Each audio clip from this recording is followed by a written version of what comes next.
Welcome back. Now, Nigeria's agribusiness in the sorghum cultivation is now amongst world's leading position at number 2 after the United States of America, which is the number 1 world's leading producer. The grain has assumed commercial relevance, especially in the food and beverage industry. It has been found to be a valuable ingredient next to malted barley used in the brewery industry. Let's talk more about this commodity with one of the research analysts with financial derivatives company, Adedayo Oguniro. Good afternoon, Adedayo. Thank you very much for joining us on the show. Good afternoon, Chimezie. Thank you for having me. So we've seen domestic price of sorghum in Nigeria has increased sharply by over 100% in the last 2 years to 170 naira per kilogram and 200 naira per kilogram. What is responsible for this spike?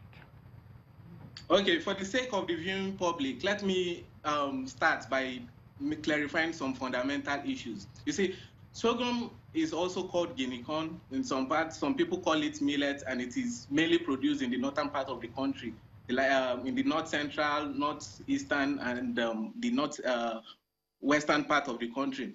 So it is used for producing beer and stout, and it is also used to feed animals.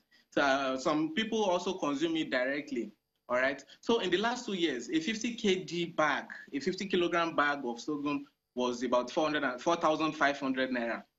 But as at today, as at June 2018, the price has increased, has more than doubled to sell at about between 8,500 to 10,000 naira per 50 kg bag. So several factors have actually been responsible for this price uptick. But before I go into that, let me start by saying that Nigeria has consistently sustained a sorghum demand gap of about 3 to 4 million tons since 2016 in the last 2 years. So in the last 2 years, Nigeria's sorghum output has actually declined by approximately 2% to 7 million tons. And in the last 2 years as well, Nigeria's currency has lost about 40%. So because of this, smugglers actually find it more profitable to export, to sell these in foreign markets. All right, so because of these production factors, because of the lower production and the smuggling activities, we've actually seen the demand gap widen. So in addition to those production factors, so transportation costs in Nigeria are in the uptick in domestic sorghum prices. Okay, now Nigeria is currently the world's second largest producer of sorghum. You just said 7 million tons, which is widely used in stout and beer production. What is the likely impact of the new excise duty on breweries, domestic sorghum price, and output?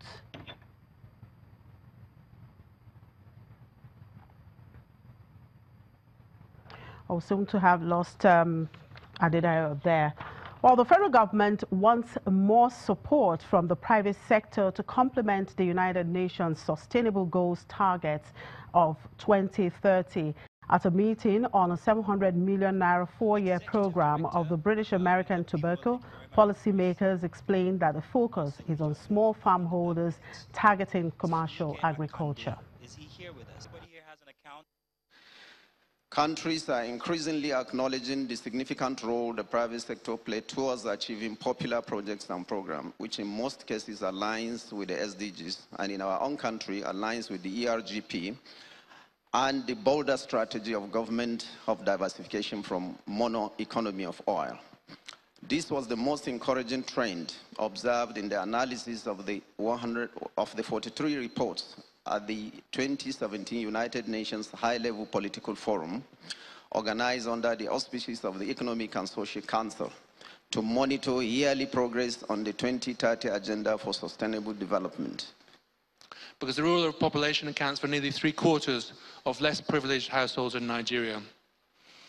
I would like to encourage all government ministries, parastatals, states, agencies, and implementing partners of the Foundation will be working with the 2020 country programme to leverage on the grant and opportunities made available to ensure the realisation of the set goal, to empower rural Nigeria for a sustainable future.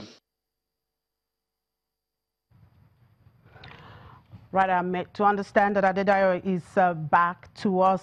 Thank you very much for coming back to us. Adedayo is one of those things, technology. Well, we're talking about the sorghum production, which is widely used in stout and beer production. And I was asking, what is the likely impact of the new excise duties on breweries, domestic sorghum prices, and, of course, output? Okay, so the Nigerian...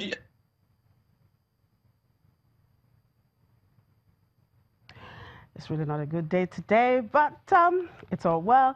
Well, we'll move on now to metal markets. Gold prices held steady today after 3 days of falls as the dollar rose to a new 2-week high against the yen after strong U.S. economic data sparked expectations of more U.S. interest rates hikes.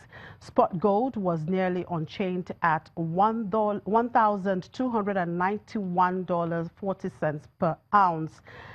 U.S. gold futures for August delivery were down 0.2% at $1,295 per ounce.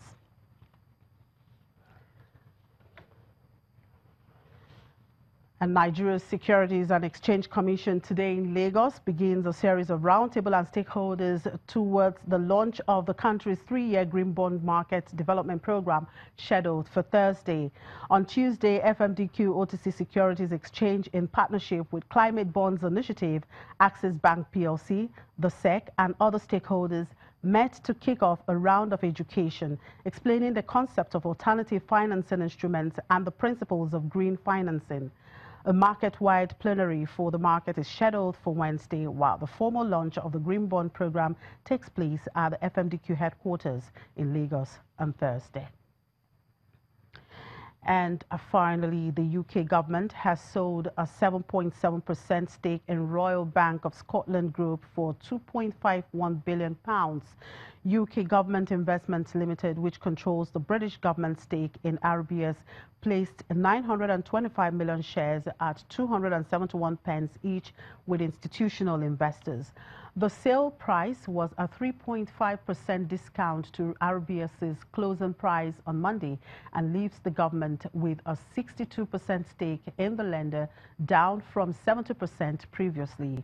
Analysts have speculated the bank may soon be in a position to return to paying dividends for the first time since 2008, when it was bailed out with £45.5 billion of taxpayer money. And that's it on the program. Thank you very much for watching. I'm Chimeze Obi Iwago.